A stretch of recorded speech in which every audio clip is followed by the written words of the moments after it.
కాప్రా సల్కిర్ కాప్రా డివిజన్లో ₹1 కోటి వ్యయంతో నిర్మించనున్న రోడ్డు పనులకు ఉప్పల్ ఎమ్మెల్యే బండారి లక్ష్మారెడ్డి శంకుస్థాపన చేశారు. ఈ సందర్భంగా ఎమ్మెల్యే బండారి లక్ష్మారెడ్డి మాట్లాడుతూ ఉప్పల్ నియోజకవర్గంలో ఇప్పటికే సుమారు ₹5,000 కోట్ల విలువైన 500 కోట్ల విలువైన పనులను పూర్తి చేసి పలు అభివృద్ధి కార్యక్రమాలకు విజయవంతంగా అమలు చేశామని తెలిపారు. ఈ సందర్భంగా ఎమ్మెల్యే బండారెడ్డి లక్ష్మారెడ్డి మాట్లాడుతూ మాజీ ఎమ్మెల్యే ఎన్వీఎస్ఎస్ ప్రభాకర్పై నిప్పులు చెరిగారు. బీజేపీలో ఒక్క పోస్టర్ ఇప్పించిన అదన చెప్పమని మరి మేమన్నా ఉన్నప్పుడు కనీసం 25 పైన పోస్టులు ఇప్పించడం జరిగింది. డైరెక్టర్లని, వైస్ చైర్మన్ అని ఎన్నో ఉస్మానియా యూనివర్సిటీలో, జేఎన్టీలో ప్రతి జార కూడా ఇప్పించడం జరిగింది.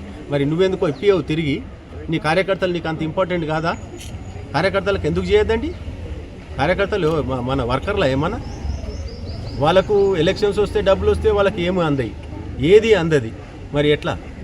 వాళ్ళందరూ కూడా ఈ రోజు కూడా బీజేపీలో ఏమనుకుంటారు, ఏమో ఇట్లాంటి ఎమ్మెల్యే ఉంటే మంచిదిరా, కష్టాలకు సుఖాలకు ప్రతి దానికి నిలబడతాడు, హాస్పిటల్ ఉంటే వస్తాడు, లేకపోతే పెళ్ళిళ్ళు ఉంటే పెళ్ళిళ్ళకు ఏ దానికి ఉంటే ఆ దానికి సపోర్ట్ చేస్తాడు అనే దానికి వాళ్ళందరికీ కూడా ఐడియా ఉంది.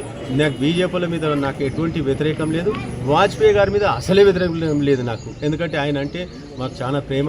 ఆయన అట్లాంటి పేరు ఈ చిన్న చిన్న బిర్జీలకు కాదండి. దయచేసి ఆయనను చిన్నగా చేయకండి. ఆయనకు రాజీవ్ రాదేరి ఎట్లుందో అట్లా వరంగల్ రాదేరి ఎట్లాంటి పెద్ద పెద్దవి పెట్టండి. 500 కిలోమీటర్లు, 1000 కిలోమీటర్లు. మీదే గవర్నమెంట్, నీదే ఎందుకు దమ్ము లేదా? దీని వదలు మాట్లాడడం వల్ల అది తీసుకురా వస్తే ఏం పుట్టే నీకు? గా పని చేయి దయచేసి. నువ్వు ఈ చిన్న చిన్న గల్లీలు రాజకీయాలు మానేసి, అందరు నెగేసుడు మానేసి, ఇప్పుడు ఇదే మున్సిపల్ ఎలక్షన్లు గిట్ట ఒక 6 నెలలు ఏడాది లేకపోతే ఒక్కడు కూడా నీకు కనిపించకపో. ఆ కార్యకర్తలు ఈ రోజు వాళ్ళు ఎందుకంటే నియమ ఇంత ఎందుకని ఆయన నెత్తి నొప్పి మనం మళ్ళీ ఇంత పంచాయతీ ఎందుకు